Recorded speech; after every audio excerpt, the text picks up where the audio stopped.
Hey, do you guys have a pre-1996 vehicle like this 95 GMC Sierra and you just got a check engine light?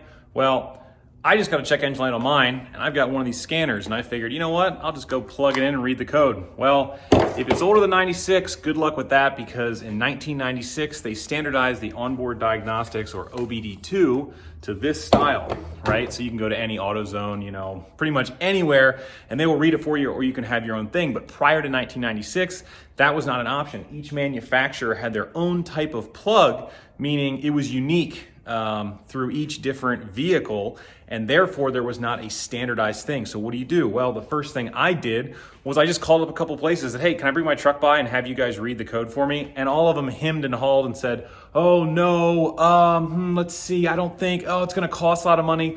I'm gonna tell you how to do it for free. If you have access to a paperclip and the internet, you can do this for free. So let me show you how to read the codes. Let me show you what the codes mean.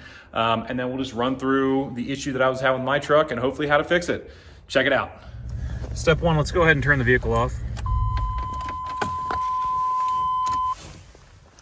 And then grab your paperclip. Okay, now that you got your paperclip, go ahead and bend it out.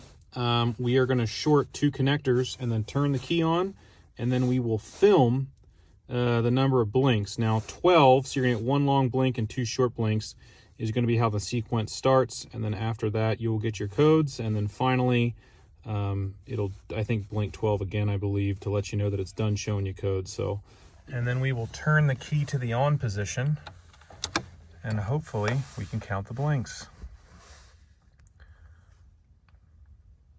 Okay, see that? The long one, 1, 2. Okay, that's 12. 1, 2. It's done that 3 times. 1, 2, 3. 1, 2. See, 1, 2, 3. 1, 2. That's 32.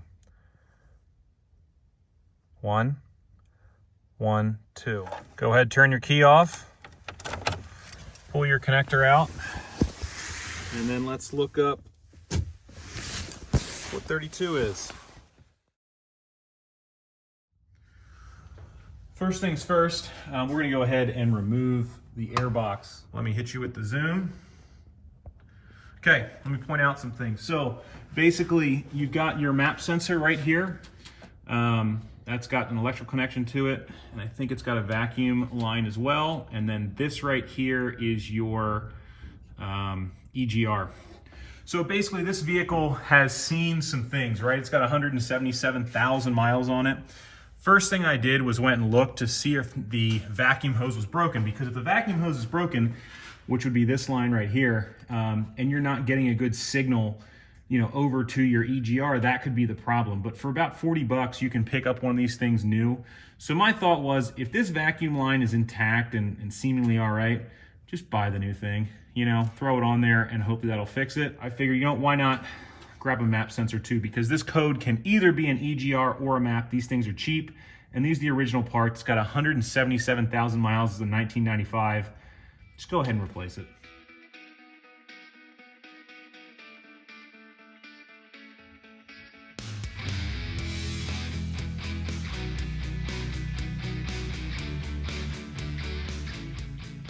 So here's what your EGR valve looks like.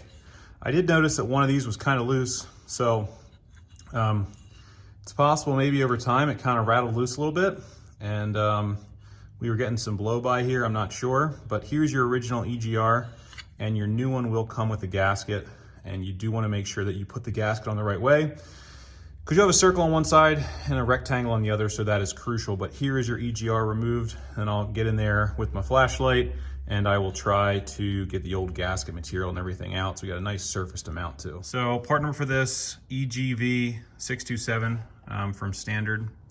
Like I said, about $40-ish. Your new one is gonna look much like your old one, but just nicer. It's gonna come with a gasket. Let me show you what I like to put on the gasket. This will do two things. It'll help us hold the gasket in place when we're getting it all in there, and it also provides a better seal. Here's what I like to use on anything that's going on an exhaust. You know, it's gonna see that kind of temperature, that style of gasket. This stuff works really well. You shake it up, There's a little ball inside, just like a paint can. Shake it up, read the instructions, spray it on. It's got a little bit of stickiness to it, and then it'll make a really good seal. Okay, so once you put this on, obviously it's got like a gold hue to it. They do say to give it a second and let the solvent evaporate. So just put it on, shake it out, give it a second, and then go ahead and install it. I'm probably gonna put some blue Loctite on those nuts just because I found the one that was loose. So that's not a spot you get into very often. No torque wrench or anything, just snug them up with your 1/2-inch wrench. I think what I'm gonna do while I have the extra space is swap out this map sensor too. And that's just one plug and then one little fitting here. You just take a screwdriver and that pries right off. Sorry for that noise. Pries off there. Just like so. Jump back in here. Go and reconnect it. Son of a bitch, just broke straight off. Probably where zip ties are gonna be your friend. That's what happens sometimes. These old connectors, man, because they're brittle. So the game plan here is going to be to install these kind of loose and then clip it into its harness and then come back and tighten them up like this onto its bracket, and then come back and tighten it up.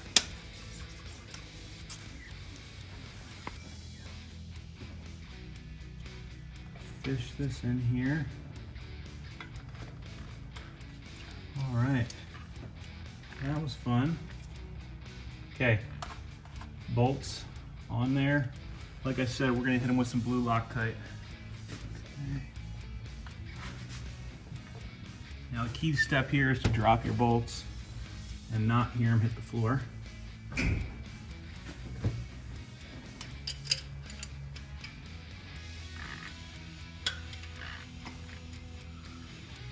Okay, once you've got it all tightened up, don't forget to hook up whatever hoses you disconnected. So in my case, that was this guy coming off the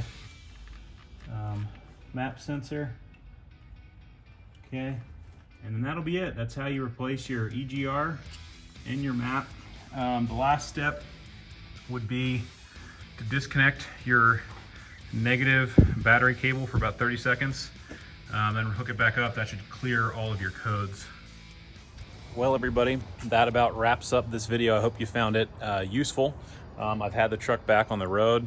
I actually didn't even go and disconnect the negative battery terminal. I just drove it around and the light never came back on. So I think we're all good.